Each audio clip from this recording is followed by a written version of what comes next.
A lot of people think longevity is about luck, chance, or just good genetics. And yes, genetics does play a role, but it's a much smaller piece of the puzzle than you think. Genetics holds the gun and lifestyle pulls the trigger. Longevity isn't something you hope you get, it's something you train for.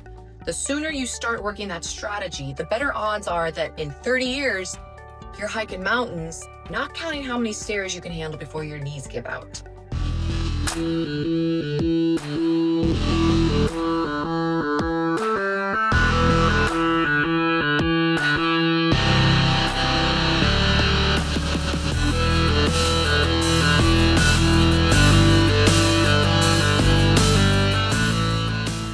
you saw my last video on training for the rest of your life, you know that in your 20s, you're training primarily for aesthetics. But in the 30s and beyond, that shifts. That's when you focus on what you want to do with the rest of your life. Because here's the truth. The weight you lift today is the grandkid you're carrying tomorrow. The mobility you practice now is whether you can get up off the floor without help when you're 80. Longevity isn't just about exercise. It's about building a balanced life where all systems work together. Your mind, your body, your fuel, your recovery, and your connection to the world around you. That's why I break it down into 5 pillars. Each pillar has 3 categories, so you can see exactly where you're solid and where you've been coasting. Stay with me until the end because you're going to learn how to score yourself in each one to see where you're weak and fix it before it's too late. Pillar number 1, mindset. Mindset is where it all starts because your body follows your brain. You can have the best training program in the world, but if your mind is still identifying as a person who quits when it gets hard, you'll find ways to sabotage it. Here are the 3 categories to assess yourself in this pillar. A, identity, who you are becoming. Our brains filter every choice through identity. If you see yourself as not athletic, you'll unconsciously choose behaviors that match or avoid ones that challenge that identity. Identity is the driver's seat of your life. Decide who you want to be in your 60s, 70s, 80s. The grandparent on the floor playing with the kids or the one watching from the couch. This is about creating alignment. Every rep, every meal, every bedtime either reinforces or contradicts that identity. The action for this category, write down that future self in detail. B, growth, capacity to evolve. Neuroplasticity and physical adaptation don't just happen when you're young, but they do only happen if you challenge yourself. If you're rigid, you break. Longevity means you can pivot without losing your foundation. This can mean physical adaptability, being able to learn a new lift without pain, and mental adaptability, like being open to shifting your nutrition when life changes. To assess this category, try something new every month. And C, consistency. Daily actions that compound. Habits wire into the brain through repetition, not motivation. Longevity isn't built in big heroic bursts. It's the boring, unglamorous daily choices that keep you in the game. It's not about being perfect. It's about missing less often and recovering faster when you do. To assess this category, anchor habits in existing routines. Pillar 2, movement. The pillar everyone thinks they understand until they look closer. It's not just move more, it's move well, move often, and move with purpose. Here are the categories to assess. A, strength training, force production, muscle health. After age 30, muscle loss starts unless you train against resistance. Strength training is also one of the biggest protectors against injury. Muscle is the retirement fund for your body.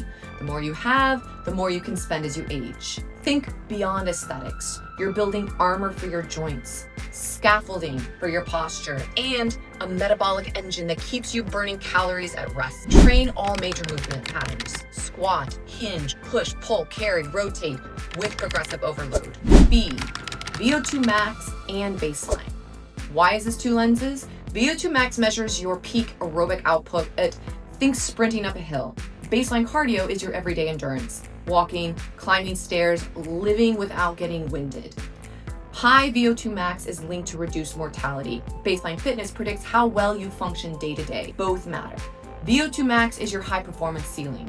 Baseline cardio is your floor. Raise both and everything in between gets easier. Include both interval training for VO2 max and steady state for baseline. C, mobility and stability for joint health and movement quality. A Ferrari engine in a frame with loose bolts isn't going very far. Mobility is not just stretching, it's control through range of motion. Stability is your body's ability to own that range. You follow? To assess this category, practice mobility drills and stability work for key joints daily. Pillar 3, nutrition. You can't out-train a nutrient deficit. And here's what I mean by that. If your body is missing the raw materials it needs, you can work out all you want and still see no progress. And the kicker? Years of poor habits and low-quality food create an accumulated debt. Your body is now fighting more inflammation, more oxidative stress, more damage with less efficient systems and energy to repair it. That means you actually need more nutrient-dense food than before. Here are your categories for this pillar. A, whole foods, nutrient-dense. Whole foods deliver vitamins, minerals, and phytonutrients your cells require to function and repair.